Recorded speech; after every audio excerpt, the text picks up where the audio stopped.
Welcome back to the 16th mini lecture on the Constitution, and today we move away from the Constitutional Convention. The delegates have made a deal, and now this new government, which remember is a lot stronger than the Articles of Confederation. The Articles of Confederation, our first Constitution, had granted sovereignty to the states. The national government essentially only had the powers that the states allowed them to have. And now this new proposed Constitution, which needs to be ratified by the states, is going to take a lot of power away from those states. And so when the Constitution first goes out to the states, the Constitution is failing throughout the country. The Constitution is failing in Massachusetts and in Rhode Island and in Virginia. There was a vote in North Carolina, and the first time that the Constitution was voted on in North Carolina, the Constitution failed almost 3-1. And so the supporters of the Constitution had to go out and become salesmen. They had to go out and explain how and why we're better off with this new Constitution than we are without it. Because remember, if the Constitution is not ratified, then the country is still going to be governed by the Articles of Confederation. So under that first point, and I'm reading now from your notes, and I'll expand on this. You should know, underline it, star it, it's exam material stuff. The Federalists were the supporters of the new Constitution, so these are the salesmen. And what the Federalists are best known for is a collection of 85 essays that were written originally to gain support at the New York State Ratification Convention. So the Federalist Papers originally had a target audience of the Constitution's failing in New York, let's get it passed there. The essays were so well written and persuasive that they spread throughout the states and really became very effective uses of political propaganda. Now, at the time that the Federalist Papers were written, no one knew who these authors were, because if you look at the 85 essays, they are all signed with a pseudonym. They're all signed under a false name, a Latin name, Publius, which means public man in Latin. In fact, today, Publius is the Journal of American Federalism. And so if you were to do a Google search on it, you'd find this journal.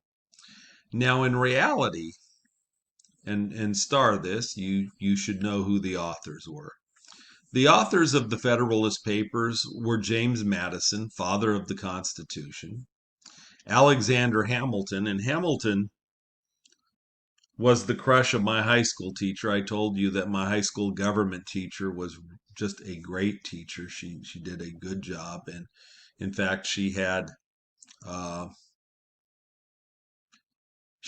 portrait of Alexander Hamilton right above her chalkboard. That was her political hero. Of course, he was a believer in strong executive power, and my teacher was kind of an elitist, and so was Hamilton, and there you go. And the third author is the least known. He's the least talked about. His name's John Jay. John Jay was the first Chief Justice of the Supreme Court. He is best known, for those of you who remember in your U.S. history, being the architect of the Jay Treaty with Great Britain. I'm a John Jay fan for a different reason that I've only heard one other person in the classroom mention before, and I stole it from him. I did some more research when I found this out. John Jay, for me, is a great American because he, more than any other individual, lobbied and fought to get slavery abolished in the state of New York. And New York did abolish slavery, I believe, in 1804. And certainly, to me, getting slavery abolished in New York is a bigger accomplishment than writing a few of the Federalist Papers. And to me, it's an even greater accomplishment than being the first Chief Justice of the Supreme Court. So those are the authors, Madison, Hamilton, and Jay. They are trying to disguise themselves. These men knew that they were controversial, especially Alexander Hamilton was not well liked by a lot of people. And so the thought was, if people know who we are, they will focus on us as personalities. They will focus on us as people, and they will not focus on our arguments, which they believed were very, very powerful. There are really two ways to look at the Federalist Papers. One of them is to look at them as 85 kind of short stories, and that's the way these were introduced to me. When I was in high school, we had to read all 85 of these essays. We had to keep a journal and write a reflection of what we thought of these. I know as a 17-year-old in high school, I wore a paper dictionary out looking up words because the Federalist Papers are written with essentially 18th century lawyer language, and there were many, many words I'd never heard of before, and so I'm looking them up and kind of writing them down. And I think I ended up writing, I don't know, like 190 pages in that journal, and I turned it in, and I still remember my government teacher wrote, "Richard, you have some potential in politics." And she gave me an A+, so that was good. But I thought for almost 200 pages, I deserved more than you did, you have some future in politics or something like that. So there you go. I prefer to look at them different than my teacher did. And I have them written down. In my mind, as I read the 85 essays, it appears to me that there are three essential themes. There are three things there that stand out because they are repeated in multiple places. The first is the dark side of human nature. I talked about that earlier. The Federalists viewed people with a lot of pessimism. They distrust, as I mentioned earlier, the Federalists believed that people were ruled by their passions, by their emotions, and not by their intellects. And therefore, you need to check power with power and ambition with ambition. And the Federalists contend that the Constitution does exactly that with power fragmentation. The second one that's mentioned in your notes are the advantages of a large republic. And I talked about pluralism earlier. The most famous pluralist in American history is James Madison. Madison believed that in this particular case, people form interest groups, which he calls factions. And if you want to just look up one of them, the most famous of the 85 essays is Federalist number 10. I believe it's the greatest political essay ever written in our country. And in essence, factions are interest groups. And the idea is that by investing power in the hands of a large national government, that these interest groups will have to compete one another. And Madison says, take a look at the convention. You had very powerful economic interest in the North and the South, and neither could get their way. They had to bargain. They had to compromise. You had slave owners and abolitionists. They had to bargain and compromise. You had large and small states fighting over whether representation should be based on population or geography, and they had to compromise. And so Madison and the Federalists argue that the advantage of a large republic is that it is much more likely that liberty is going to be enhanced because these groups are going to check and balance one another, and there will be a natural balance of power in a large republic rather than in a smaller one. And finally, the Federalists acknowledge, we understand that the major criticism of this new government is that it is being perceived as so powerful it's going to take away people's liberties and it's going to take away the power from the states. They contend we fought this revolution with you. We don't want tyranny either. And that is why we placed checks and balances, separation of powers, federalism, republicanism, and bicameralism as 5 major ways to fragment political power, because we don't want this national government to be too powerful either.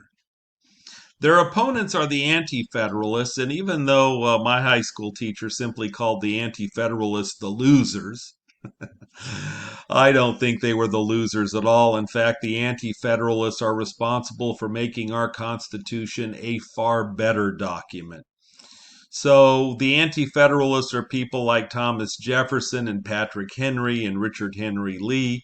My favorite was Luther Martin, the most prominent Anti-Federalist from Maryland. His nickname was Lawyer Brandy Bottle, so that kind of lets you know what his vice was.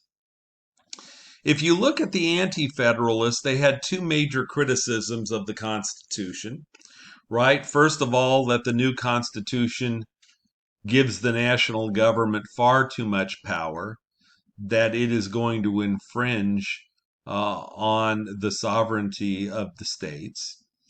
But what I want you to know for exam purposes is that the strongest criticism, the strongest argument that the Anti-Federalists had was that the Constitution lacked a Bill of Rights. And Thomas Jefferson claimed that all citizens should have an enumeration or a listing of their rights as people, so that the people know where the powers of government end and the liberties of the people begin. Now, there is a debate about whether or not they successfully lobbied Madison, but we do know that James Madison reached out to Jefferson. And I believe that the reason that Madison reached out is that he knew the Constitution was about to be voted down. It had already been voted down in one state and was losing in 5 or 6 others. So Madison reaches out to Jefferson and says, look, you know that I am opposed to a Bill of Rights. James Madison had been the ringleader in striking down. George Mason had proposed a Bill of Rights at the Constitutional Convention, and Madison had led the charge against him. So Madison said, I am on record as opposing a Bill of Rights. He said about half our states have Bill of Rights provisions and about half don't, and the rights and liberties of the people are equally protected in both. If you have a government that is intent on abusing the rights of the people, there is nothing that any paper guarantee that will ever do to protect them.